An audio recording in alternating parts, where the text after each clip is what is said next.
Il lavoro che dobbiamo perseguire da qui in avanti è proprio quello di costruire un circolo in ogni comune e aumentare il numero degli amministratori locali. Raffaele Freda stappa la bottiglia quando viene ufficialmente eletto presidente provinciale di Fratelli d'Italia a Treviso, sperando che questo tipo di festa si replichi al momento delle urne, non solo le politiche ma anche e soprattutto le amministrative.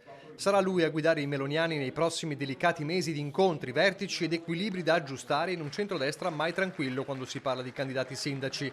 Nel 2027 ci sono tante sfide da Conegliano a Montebelluna e nel 2028 c'è il traguardo Treviso. Nulla di scontato nemmeno nel capoluogo della Marca. Fratelli d'Italia ha sempre giocato il ruolo del collante del centrodestra. Questo non significa però che non abbiamo le nostre prerogative, che non abbiamo delle persone all'interno del nostro partito che possono essere valorizzate come candidati sindaci. 35 anni, capogruppo d'opposizione a Preganziola dopo il commissariamento di Emanuele Loperfido, la scelta del candidato unico per mantenere unità, evitare divisioni incorrenti ed essere compatti, con un collegamento diretto con il vertice regionale.